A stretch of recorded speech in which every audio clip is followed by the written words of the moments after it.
श्रोताओं नमस्कार, बहुत बहुत स्वागत करते हैं आपका इस परिचर्चा में। हमारे साथ आज इस परिचर्चा में बातचीत करने के लिए दो बेहद खास मेहमान हमारे स्टूडियो में उपस्थित हैं। आपका हम सर्वप्रथम परिचय दे देते हैं। हमारे साथ हैं प्रदीप परिहार साहब, आप प्रभारी वरिष्ठ उद्यानिकी विकास अधिकारी हैं विकासखंड केसली से, और साथ ही साथ हमारे बीच एक क्षेत्र के प्रगतिशील किसान धनीराम गुप्ता जी हैं। आप केवलारी कला ग्राम से हैं और केसली विकासखंड से। आप दोनों ही मेहमानों का बहुत बहुत स्वागत करते हैं। श्रोताओं, हम बता दें कि आज हम बात करने जा रहे हैं किसानी में फलोद्यान का क्या महत्व है और कैसे किसान भाई फलोद्यान करके लाभ ले सकते हैं, आर्थिक आय कमा सकते हैं और पूरी तैयारी कैसे करनी है उसके बारे में बातचीत करने के लिए हमारे किसान भाई और हमारे विशेषज्ञ दोनों उपस्थित हैं। सबसे पहले हम परिहार साहब आपसे जानना चाहेंगे कि फलोद्यान के लिए अभी उपयुक्त समय चल रहा है। किस चीज के फलोद्यान के बारे में आप बताना चाहेंगे? धन्यवाद। जैसा कि अभी मानसून का समय अपना आने वाला है, उसके लिए मध्य प्रदेश की जो जलवायु है, विशेषकर बुंदेलखंड की जलवायु है, वह अभी आम, नींबू और अमरूद की फसल के लिए उपयुक्त है। किसान भाई इस समय आम के बगीचे का आप रोपण कर सकते हैं, नींबू लगा सकते हैं और अमरूद की फसल भी आप ले सकते हैं।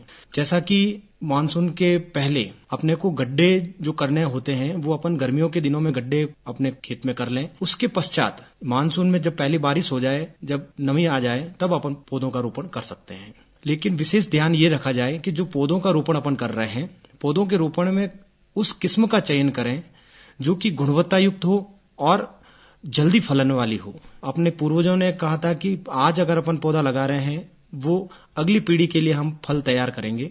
लेकिन वह परिकल्पना हमारे वैज्ञानिकों ने आज साकार की है कि आज अगर अपन लगाएंगे तो 2 से 3 वर्ष तक अपन स्वयं उसका फल खा सकते हैं। जो उच्च किस्म है वो आज अपने पास उपलब्ध है। आम के लिए भी उपलब्ध है, नींबू के लिए उपलब्ध है और अमरूद की भी उच्च किस्में अपने यहाँ उपलब्ध है। जी परिहार साहब, आपका कहना यह है कि अभी किस्में इतनी अच्छी आ गई हैं कि आप 2-4 साल के भीतर ही आप फ्रूटिंग यानी आप उसका जो फल है वो ले सकते हैं। और अभी जो मानसून पूर्व का समय चल रहा है, ये तैयारी का समय चल रहा है। अभी गड्ढे इत्यादि आप खो सकते हैं और जैसे ही बारिश होती है उसके बाद आप उसमें प्लांटेशन कर सकते हैं, पौधे लगा सकते हैं। जी, गड्ढों के लिए विशेष ध्यान ये रखने का समय है कि पौधों की जो हाइट है, अक्सर किसान क्या करता है कि एक छोटा गड्ढा किया, उसमें पौधे लगा देते हैं, जिससे कि पौधे 1 साल जीवित रहने के बाद वो मर जाते हैं। लेकिन अपने को इस समय में ध्यान ये रखना है कि कम से कम आम के लिए आपको 3 बाई 3 फुट का गड्ढा गहरा हो। 3 बाई 3 फुट के गड्ढे गहरे होने के बाद उसमें जो भी आपकी नदी की मिट्टी है, काली मिट्टी है, उस मिट्टी से और गोबर की खाद, जो पची गोबर की खाद है, विशेष ध्यान रखें अधपकी खाद ना हो, क्योंकि इससे अधपकी खाद होने से आपकी दिमक की समस्या होने का पूरा प्रकोप रहता है। तो पकी गोबर की खाद हो, वर्मी कंपोस्ट हो और आपकी नदी की मिट्टी, तालाब की मिट्टी हो और जो खेत से पूर्व में निकली हुई मिट्टी है, इनको मिलाकर अपन वापस अपना गड्ढा भर सकते हैं। और इसमें अगर अपन चाहें तो बिवेरिया बिसेनिया और ट्राइकोडर्मा विरिडी, ये भी अपन कीटनाशक और फफूंदनाशक मिला लें, जिससे कि आगामी समय में जो कीटों की समस्या है उनसे भी अपन बच सकते हैं। जी, बहुत अच्छा आपने बताया कि बागीचे की तैयारी कैसे करनी है और गड्ढे कैसे बनाने हैं, गड्ढे का आकार क्या होना है और कैसे उनका उपचार कर सकते हैं ताकि बाद में आपको कीट व्याधियों का प्रकोप का सामना ना करना पड़े। हमारे साथ धनीराम गुप्ता साहब हैं। आप प्रगतिशील किसान हैं और आपने बहुत अच्छा प्रयोग किया है, खासकर अगर बागीचे की देखरेख की बात की जाए, बागीचे के प्रबंधन की बात की जाए, तो आपका अनुभव कैसा रहा है और आपने कैसे जो है बागीचे का इतना अच्छा प्रबंधन कर दिखाया है? देखिए, पहले तो हमारा कोई विचार नहीं था बगीचा लगाने का, लेकिन जब परिहार साहब की हमने एक मीटिंग अटेंड करी तो हमें ऐसा लगा कि अब हमें बगीचा लगाना चाहिए। तो हमने पूरे सुझाव जो हमारे उद्यान विकास अधिकारी श्री परिहार साहब हैं, उनसे हमने सुझाव लिया और उन सुझावों के अनुसार हमने काम किया। गड्ढा खोदने से लेके उसमें मिट्टी भरने का, उसमें पानी देने का, हमने चूंकि ड्रिप के माध्यम से पानी देने का काम किया है। और मुझे बड़ी खुशी है कि ड्रिप के माध्यम से हमारे बगीचे का इतने तेजी से विकास हुआ है, पानी की भी काफी बचत हुई है और मेहनत और लागत भी कमाई है और बहुत कम समय में, कम लागत में हमने एक बहुत अच्छा बगीचा लगाया है। और सबसे बड़ी बात यह है कि हमने कुछ प्राकृतिक प्रयोग हैं, जैसे मान के चलो हमने नीम की बिनौला जो होता है उसका हमने उपयोग किया है। तो परिहार साहब से हम देख चुके, हमारे बगीचे में एक भी बीमारी नहीं है और बहुत अच्छे से उसमें फलन आ गया है। जी, आपने परिहार साहब के मार्गदर्शन में बागीचे का प्रबंधन किया गुप्ता साहब, आप ये बताइए हमें कि आपने कितने समय पूर्व ये तैयारी शुरू की बागीचे की, ताकि एक किसान भाई जो अभी तैयारी करने के बारे में सोच रहे हैं वो आपको एक मिसाल मान करके कि आप अगर करके इतना अच्छा प्रबंधन कर सकते हैं और मुनाफे की तरफ आप बढ़ रहे हैं तो वो भी कर सकते हैं अपने क्षेत्र में। और खासकर आपने बताया कि पानी का अपव्यय किए बिना ड्रिप सिंचाई पद्धति के माध्यम से आपने पूरे के पूरे प्रबंधन को किया। और कितने एरिया में आप कर रहे हैं और कितने पेड़ तैयार हैं? हमारे बगीचे में 200 आम के, 300 नींबू के और लगभग 75 अमरूद के वृक्ष तैयार हो चुके हैं। अब जैसा कि बगीचे लगाने के पूर्व जो तैयारी है, तो ये जून का माह किसानों के लिए बड़ा महत्वपूर्ण होता है। इस माह में किसानों को, जैसा परिहार साहब बता रहे हैं कि 3 बाई 3 का गड्ढा होना चाहिए, पौधे से पौधे की दूरी 15 फीट होना चाहिए। तो इस माप को लेकर के हम गड्ढा खोदें और गड्ढे को भरने के लिए जो हमें मिट्टी चाहिए, जो हमें खाद चाहिए, जैसे हमारा सड़ा हुआ गोबर की खाद है, उसमें 50% हम मिट्टी शामिल कर लेते हैं, तो इनको तैयारी कर लेना चाहिए। और हम तो कहते हैं कि उसमें कुछ नीम पत्ते भी डाल देना चाहिए। हमें कई किसानों ने बताया कि हमारे खेत में तो पौधा होता ही नहीं है, जब दीमक लग जाती है तो पौधा खराब हो जाता है। दीमक को रोकने के लिए नीम की पत्ती हमें सबसे अच्छा एक विकल्प समझ में आया है। तो इस तरह से हम ये किसानों से कहना चाहेंगे कि जून के महीने में तैयारी कर दें। और बुंदेलखंड, अगर किसान इस प्रयोग को करने लगे तो बुंदेलखंड में एक समय आम की एक बहार शुरू हो जाएगी, आम की एक बड़ी मात्रा में पैदावार शुरू हो सकती है। जी, जून का महीना बहुत अनुकूल है और आपको इस महीने को जाया नहीं जाने देना है, भरपूर तैयारी करनी है। और आम का जो फसल है, आम के जो पौधे हैं, आम का जो फल है, उसके लिए अपनी बुंदेलखंड की जलवायु बहुत ही अनुकूल है, ऐसा आप दोनों लोगों का कहना है। परिहार साहब, आपसे हम जानना चाहेंगे कि बागीचे की बात हमने कर ली, जैसा कि गुप्ता साहब ने बताया कि आम के साथ साथ इन्होंने नींबू और अमरूद की भी खेती की है, तो ये दोनों फसल आम के साथ साथ कैसे उपयुक्त हैं आम के बागीचे में लगाने के लिए? और इसमें वैज्ञानिक पद्धति का पालन करना क्यों बहुत जरूरी है? क्योंकि 3x3 का आपने बताया कि गड्ढा होना चाहिए और आपने जैसा कि बताया कि 15 फीट की दूरी पेड़ से पेड़ के बीच में होनी चाहिए। अगर इस वैज्ञानिक पद्धति का पालन आप नहीं करते तो आपको नुकसान क्या होगा? जैसा आप जान रहे हैं कि आम का जो पौधा है, आम के पौधे की जो हाइट होती है, अपन मानते हैं 10 फीट वो ऊपर जाता है। यदि अपन गड्ढा उसका संकीर्ण रखेंगे, छोटा गड्ढा अगर अपन रखेंगे, तो गहरी जो जड़ें जाती है, अगर वो गहरापन आपको नहीं मिलेगा तो वर्षा ऋतु के बाद जो हवाएं चलती है उसमें कहीं न कहीं आपका पौधा उखड़कर उसको मजबूती प्रदान नहीं हो पाती है। और नीचे अगर आपका मुर्रम है या कठोर परत है तो वहां उनकी जड़ों का जो है वो निकल नहीं पाएगी। तो उस स्थिति में आकर 3 से 4 वर्ष बाद आपका पौधा मरने की पूरी संभावनाएं रहती है। इसलिए बताया जाता है कि कम से कम आपको 3 फीट का गड्ढा गहरा होना जरूरी है, जिससे कि उनको जड़ों को फैलने के लिए जगह मिल सके और उनको पौधे को तने के फैलने के लिए अपना उपयुक्त स्थान मिल सके। यदि अपन संकीर्ण गड्ढा करेंगे, छोटा गड्ढा करेंगे, तो इसमें ये मान के चलें कि पौधा सुरक्षित लंबे समय तक नहीं रह सकता। वैसा ही जैसा अभी बताया है कि नींबू के लिए अपन अंतर्वर्ती आम में नहीं कर सकते हैं, इसके लिए अपन को अलग स्थान का चयन करना पड़ता है। उसमें अपन आयताकार पद्धति से जो पौधरोपण करते हैं, उसमें आपको पौधे से पौधे और रो टू रो जो होती है उसकी दूरी 4 बाई 4.5 मीटर होना अनिवार्य है, जिससे कि उसमें पौधों की जो संख्या है वो 1 हेक्टेयर में लगभग आपके 555 पौधे आ जाते हैं। लेकिन जब अपने को पौधे लगा रहे हैं तो उसमें अपने को थोड़ा ये ध्यान रखना पड़ता है शुरुआती अवस्था में कि उसकी जो कटाई है और छटाई है वो प्रॉपर तरीके से हो, जिससे कि उसका जो पौधे का डेवलपमेंट है, विकास जो है, जो हवाओं का आदान प्रदान है वो पर्याप्त रूप से बना रहे, जिससे कि अगर हवा का रुकाव अगर हो रहा है तो वो पौधा कहीं न कहीं कीटों से ग्रसित रहेगा। यदि आपके हवा का आदान प्रदान अच्छा है तो उसमें आपको किसी प्रकार का कीट व्याधि लगने की संभावनाएं आधी हो जाती हैं। और कटाई छटाई के लिए किसानों को ये सलाह रहेगी कि कभी हंसिये का प्रयोग ना करें। एक उपकरण सिकेटियर नाम से कैंची आती है जो पर्टिकुलर पौधे काटने के लिए होती है, तो उस सिकेटियर का आप यूज करें। और सिकेटियर का यूज आप सीधा ना काटें, उसको लगभग 45 डिग्री, जिसको अपन स्लैंट कट कहते हैं, उसमें रखें। जिससे कि क्या होता है, स्लैंट कट होने के कारण वहां पौधों में जो नमी होती है या बारिश की बूंदें गिरती हैं तो वो बारिश की बूंदें उस कटे हुए क्षेत्र पर नहीं गिर पाएगी, रुक नहीं पाएगी, जिससे कि वहां से सड़न की समस्या नहीं हो और पौधा अपना खराब नहीं हो सकता। तो हमेशा किसान भाई हंसिया का कम प्रयोग करें, सिकेटियर का प्रयोग करें और हमेशा स्लांट कट रखें, तिरछा काटे। कहने का मतलब तिरछा काटे तो जिससे पानी की बूंदे वहां रुकेगी नहीं और सड़ने की समस्या नहीं होगी। बहुत वैज्ञानिक तरीके से आपने बताई। बात बहुत छोटी है लेकिन बहुत गंभीर बात है। यदि इसका पालन किया जाए तो जो पौधे की सड़न की समस्या आती है निश्चित रूप से उससे निजात मिल सकती है।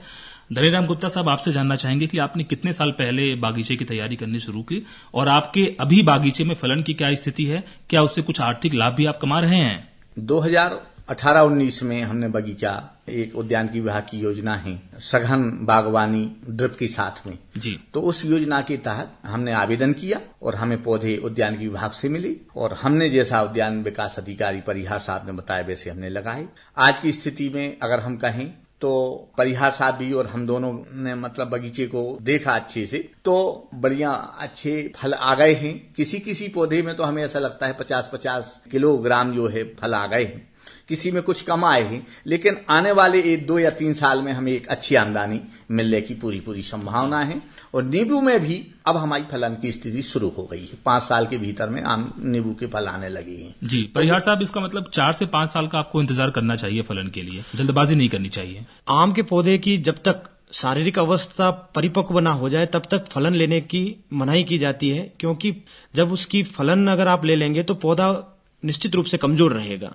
तो ये वैज्ञानिक सलाह यह है कि आपके रोपण के कम से कम 3 वर्ष बाद आप व्यावसायिक रूप से फसल या पौधे से फल लेना शुरू करें, क्योंकि जिससे कि पौधा शारीरिक रूप से पूर्णतः विकास करेगा और उसके पश्चात जो फलन रहेगा तो उसका 10 से 15 वर्ष तक उसकी जो ड्यूरेशन है वो चलती रहेगी। निश्चित रूप से आपने जो वैज्ञानिक सलाह दी है उसका पालन करना जरूरी है यदि आप बेहतर फलन चाहते हैं तो। परिहार साहब, गुप्ता जी ने अभी एक योजना की बात की, शासकीय रूप से अन्य किसान भाई भी इस योजना का लाभ लें और बागीचे के प्रबंधन में वो फलोत्पादन से लाभ कमा सकें। आप क्या बताना चाहेंगे हमारे दूसरे किसान भाइयों को?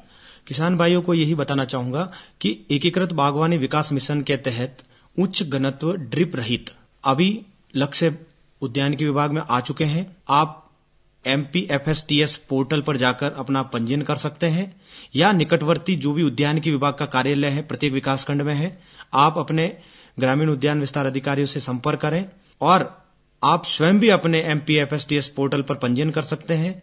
एकीकृत बागवानी विकास मिशन में फल क्षेत्र विस्तार के अंतर्गत आम की उच्च घनत्व ड्रिप रहित जो खेती है उसमें आप अपना पंजीयन कर सकते हैं।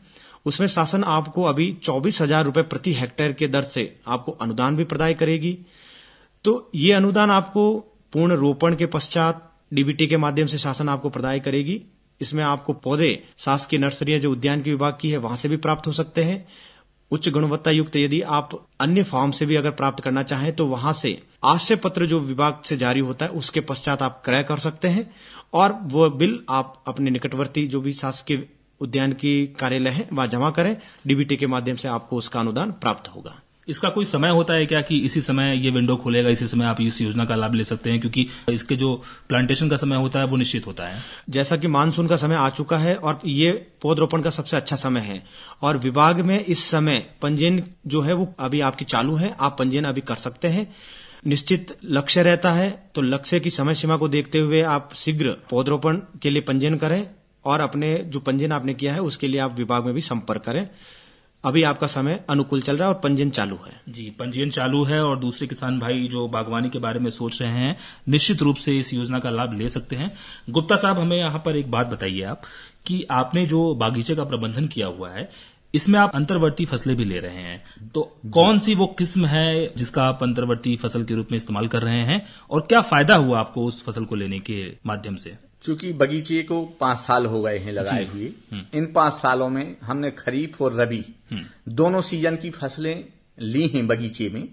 और मेरा जो अनुभव है, पहले हम जितना उत्पादन लेते थे उससे कहीं ज्यादा उत्पादन हमारा बगीचे में अन्य फसलों का हो रहा है। विगत वर्ष में जैसे हमने खरीफ सीजन में उड़द, मूंग, मक्का, सोयाबीन ये फसलें लगाई, इनका हमें भरपूर उत्पादन मिला। रबी सीजन में हमने गेहूं, चना, मसूर ये फसलें लगाई हैं, इनका भी हमें बहुत अच्छा रिजल्ट मिला। पिछले साल मसूर सबकी लगभग खराब हुई थी, लेकिन बगीचे में हमारी जितनी मसूर लगी थी उसका हमें अच्छा उत्पादन मिला। बगीचा लगाने के पहले हमारे खेत में तुषार लगता था, पाला पड़ता था। लेकिन जब से हमने बगीचा लगाया है, हमने चने की फसल ली बगीचे में, कभी हमें तो सार या पाले का कोई भी मुक्ति मिल गई। मुक्ति मिल गई।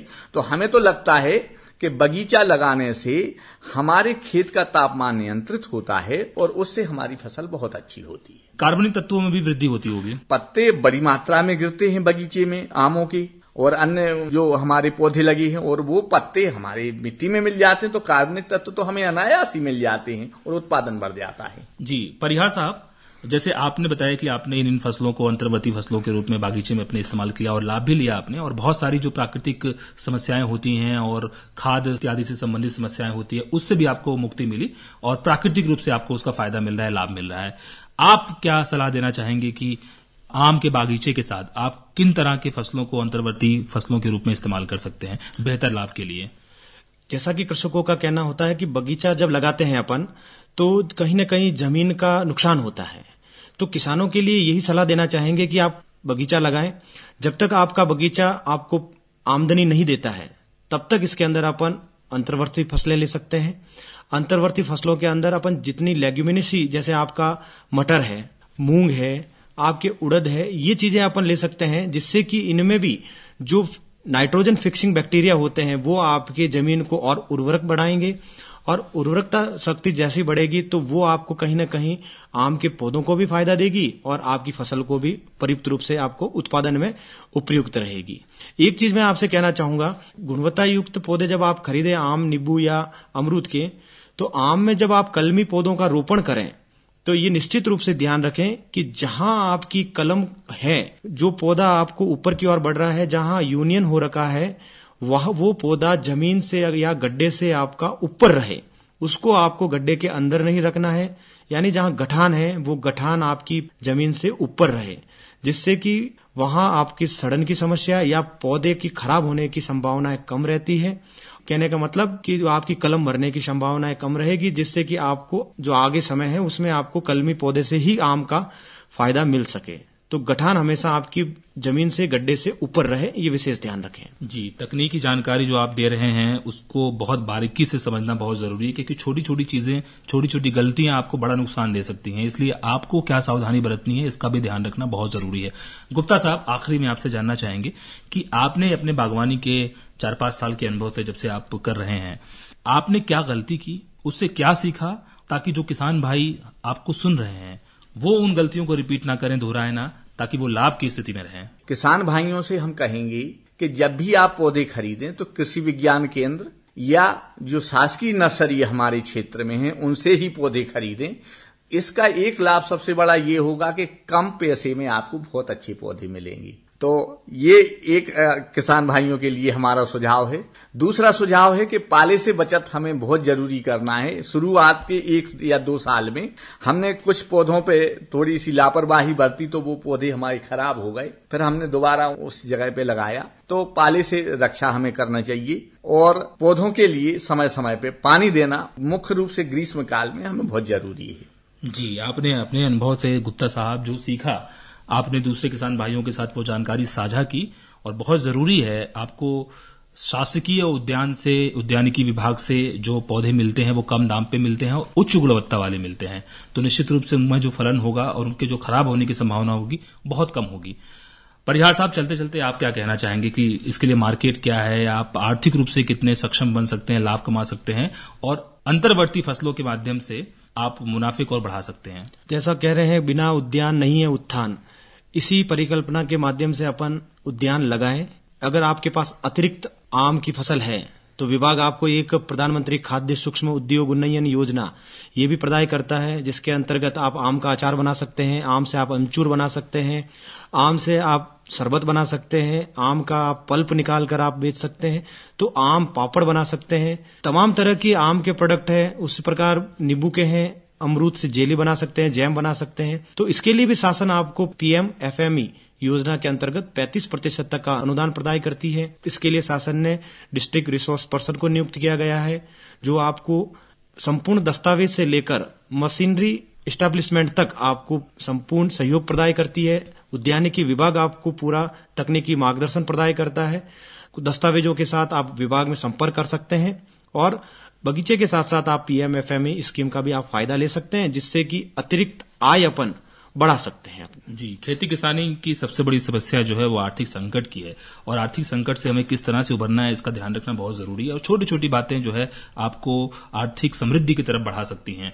और दूसरे जो हमारे सफल किसान भाई हैं वो बहुत कुछ नहीं करते हैं, लेकिन छोटी छोटी बातों का बहुत बारीकी से ध्यान रखते हैं, गंभीरता से उनका पालन करते हैं। जो कृषि विशेषज्ञ, तकनीकी विशेषज्ञ जो जानकारी देते हैं उसका पालन करते हैं, यही कारण है कि वो सफल हैं आज। और बहुत शुक्रिया अदा करना चाहेंगे और आपकी इस बात से कि बिना उद्यानिकी के उत्थान नहीं है।